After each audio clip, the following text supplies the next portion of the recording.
Hello, I'm Rick Garcia. I'd like to welcome you all to the family, and I'd like to invite you all to visit us at our office. We do our trainings every Tuesday at 11 a.m., always offering great content and a lot of nuggets especially for new agents that are looking to grow their brand and grow their business. Welcome to the BBA presentation training. We're providing you this information because we see a lot of agents who are struggling with how to get the buyer-broker agreement signed. And we want to provide you some tidbits on how to make it a little bit easier for you. First and foremost, you have to show value. In order to show value, you have to put yourself in a situation where you can showcase that. And the best way to do that is to prepare the buyer consultation. Bring your client in, sit down so you have an opportunity to go over the pillars of the buying process, which is very important to explain to them what those pillars are. And I'll share this with you so that way you'll have this information, take some notes. The first one's going to be the loan approval process when you sit down with a client during that buyer process. You want to make sure that the buyers understand what they're going to need in order to carry out the purchase. So explaining the loan approval process from start to finish is going to give them that knowledge. Then you're going to run into buyers who obviously think that they know more than the agent does. And that happens, quite frankly.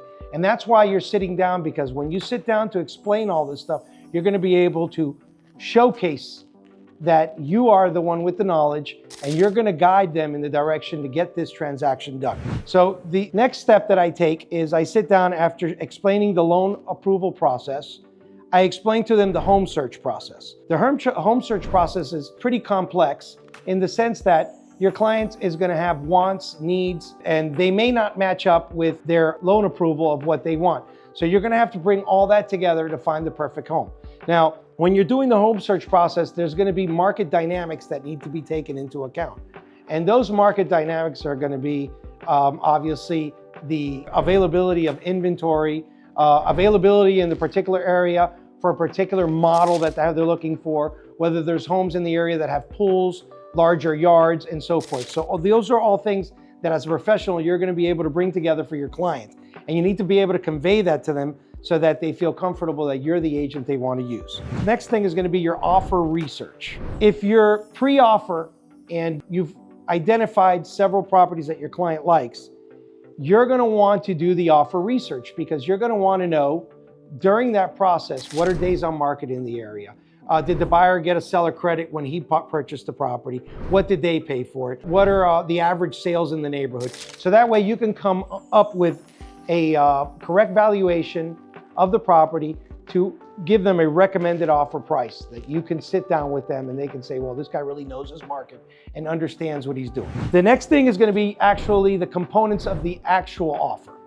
What are you going to put on the offer and how you're going to present the offer? Those components of the actual offer that you're putting it together are very important, because too many times you have agents that put offers together and they're just not well put together. So that sends the wrong message to the listing agent. The listing agent might think that the buyer's agent is really not prepared, has submitted a sloppy offer, and they're going to convey that to their seller.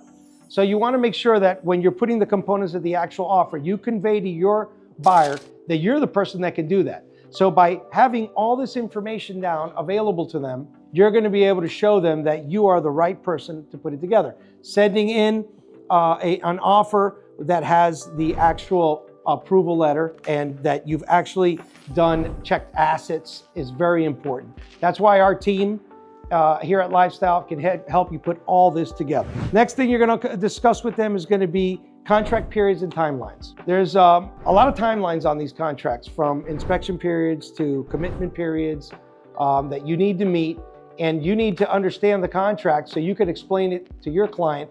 The importance of explaining the time periods and the contingencies on the contract and understanding them so that the client knows that you're going to be following this contract through from start to finish. For example, you'll be able to explain to the client that you're going to be looking out for pitfalls when you're out looking at properties. For example, you may look at a property that may have a septic tank. Maybe they didn't want to have a septic tank, or during inspection period, you're looking out to see if the house has cloth wiring, whether the house has a panel that's acceptable to insurance companies. These are all things of value that you're adding and you're identifying before you get either past the inspection period or under contract. As I had mentioned before, there's several things that an offer boils down to. One of them is purchase price. The other one is closing cost, which quite frankly, a lot of buyers don't understand what are the closing costs. They're getting into a transaction that they want to know what it's going to cost them at the end of the day. So having a good lender and taking advantage of those relationships is going to help you convey to this buyer that you're the right person that understands all these things that go along with getting this property from starting the contract to closing. So one of the key things that you're going to do here, and I've heard this before and it shows true, the key thing on presenting the buyer-broker agreement is that you have to show complexity to the client, but then you have to deliver simplicity.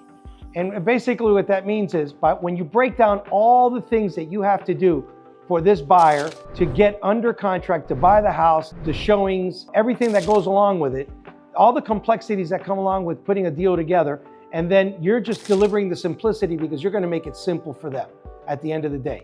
And if you can provide that value and convey it to them, you're going to get the BBA signed. Now, when we get down to signing the buyer-broker agreement, generally speaking, we all want to earn 3%.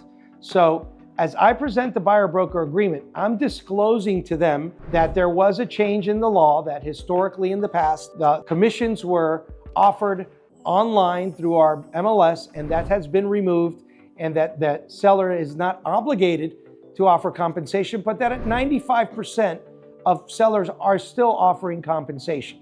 However, whatever we put on the buyer-broker agreement is what we can get paid. So I like starting off at 3%, and then I disclose to them that if the seller is offering 2.5%, that I'd be okay with that and we could modify the agreement. But that usually I don't take less than 2.5%. But that's going to be a personal thing that you have to discuss with your client and see what works best for them. You may have clients that just don't have the money to pay the extra 2.5%. They're first-time home buyers. They have 3.5% down and they're just barely scraping enough for closing costs. And obviously, we want to help them get into a home. So that's where your negotiation, where you're going to convey to them that your negotiation tactics are going to help you negotiate that into the offer. Because technically, without the offer, there is no commission because everything is all going to come out from the funding that is coming from the buyer. Try to work a deal into that, a negotiation into that offer that would compensate you from the seller. So don't be intimidated by the process. This process does take practice.